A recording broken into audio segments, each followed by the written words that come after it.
Hi, this is Coach Halim from Next Gen Sport, and today we're going to be discussing positional play. What is it and how is it done? Positional play involves constant rotation of players on the pitch in order to create scoring opportunities and overload great chances in order to score goals. It's important that we use the width of the pitch in order to make the pitch as wide as possible in order to stretch out the defense when creating scoring opportunities. But doing so will cause gaps on the pitch. As we can see on the field at the moment, we have a formation 4-3-3, commonly used in today's game. And each player has specific roles in order to dominate in their position. But as a game, the players don't stay in these positions, they move around. And that can cause gaps within the team. So it's important that players cover the spaces in order to prevent counterattacks from the opposite team. As you can see here, the pitch is split into 5 sections. 1, 2, 3, 4. It's important that we don't have too many players crowded in the same area, because it will create a congestion, which means there won't be enough space in order for players to make runs or make passes. The formation that was set out here is great because it creates passing opportunities from various angles. For example, if we want to play out from the back and the ball is played to a centre back here, he has the passing option here at his wing back, his CDM and his midfielders. Also, the ball can be played up to the wingers, which can get the ball to the striker. As we see in positional play, there's usually 2 players within a zone of the field, maximum 3, in order to create triangles and scoring opportunities. As we can see here, there's a triangle with the fullback, the centre back and the midfielder. There's also a triangle here, a triangle here, triangle here, triangle here, which creates plenty passing opportunities for the team to pass the ball and have plenty support and give options to the player with the ball. For example, if the wing back was to push up high, the centre back would cover, or the centre mid would cover the vacated gap, allowing the fullback to enter these spaces and maybe the winger to drift in and the fullback to use this space in order to create a scoring opportunity.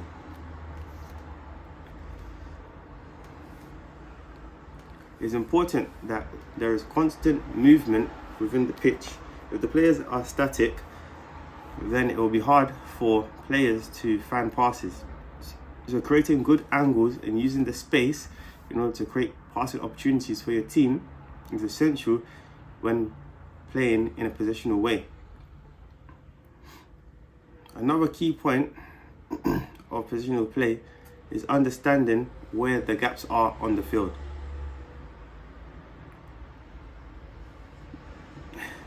If the attackers are moving forward to create the space, or for example, the wing backs are going high, it leaves these gaps within the pitch. So the CDM can turn into an anchor which shields the defense, protecting and covering the space in any possible chance of a counter-attack from the defense. As we can see on the pitch here, we've got plenty passing opportunities for the players to make passes and get the ball to the striker. This is commonly used with the team Manchester City. Manchester City, they like to play high up the pitch. They like to stretch the pitch wide with the fullbacks, with the wingers.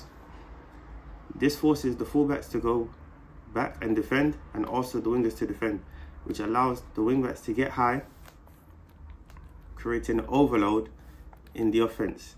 Usually, you'd see players like Kevin De Bruyne working in the half spaces in order to create crossing opportunities. Doing so usually allows 2v1 against the defender that's playing right back or left back. This also allows players like Kevin De Bruyne to make runs within the space, or Kyle Walker to make overlapping runs around the winger, or underlapping runs for the pass to be played behind the defense. A player that this has worked very well for is Phil Foden. Phil Foden is allowed to roam in all these spaces here, allowing him to be free to find gaps in order to create passing opportunities or make runs into the box to score goals. The key role that is used in this formation is the anchor, or the defensive midfielder. Rodri is one of the best in the world at doing so.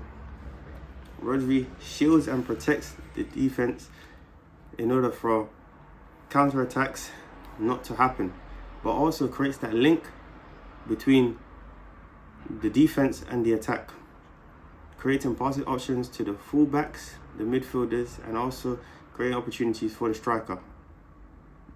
It's important that players constantly move to create chances for goals. As we see sometimes, Haaland likes to stay on the shoulder and get in behind the defense, or he can drop in to create an extra support for the attacking team. Another common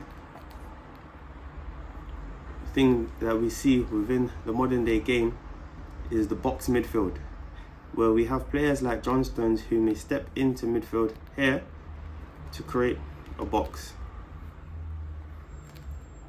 This creates an overload of numbers. Where we might be playing against 3 midfielders or a 2-man midfield, it creates a numerical advantage, as there is now 4 players that will go up against 3 or 2 players within the midfield, which makes it a 4 versus 3 or a 4 versus 2, which gives the midfield an advantage. As we see here though, when John Stones steps into midfield, he creates this big gap, and that is why it's important for the fullbacks to cover the spaces and the defenders to shift over. As we commonly see, Kyle Walker will stay back, using his pace in order to cover the counter-attacks. Ruben Diaz, who is excellent at reading the game and understanding where the spaces are in order to prevent counter-attacks. And another fullback, for example, Akanji or Nathan Ake, who will sit and secure the defense. This changes the formation into a 3-2-5, which allows a numerical advantage going forward to create multiple attacking opportunities through the wings or the midfield to use the space or to come deep to get the ball and use these areas, whilst having a secure, steady shape at the back in order to prevent counter-attacks by having the security of 2 defensive midfielders who are protecting the defensive line and the goal. It's important to understand the key elements of positional play. It's constant rotation and movement in order to create space, to create scoring opportunities for the team, but not neglecting the important fact of protecting the defense in order to stop the transitional counter-attacks which could be caused when the possession is lost from the team. A team like Man City is trained day in, day out in order to keep the ball and to hold as much possession as possible and to create these scoring opportunities through overlaps and underlapping runs through the midfield or the fullbacks. And that is why we see such dominance within their positional play in the modern day game. And this is taken from the philosophy of Johan Cruyff's total football: constant movement and rotation in order to dominate possession in the game. The philosophy key element is to defend, and they believe that defending is done the best way by keeping the ball. Holding the ball and maintaining possession throughout the game limits the opposite from having control of the game, because they are forced to defend more. And this is the best way to defend, in the sense that if the other team doesn't have the ball, then you have less times where you have to defend in a game. But it is impossible not to have any chances in a game where you have to defend. So having the extra security of 2 DMs protecting the back line at all times limits the chances of defending and increases the chances of Manchester City retaining the ball or winning the ball back as quick as possible in order to continue their attack and control of possession and dominate in the use of total football and constant positional play. I hope this video has been quite insightful, and I look forward to seeing you on the next video. Be sure to like, comment and subscribe, and share these videos with your friends and family. This is Coach Halim, and I'll see you in the next one.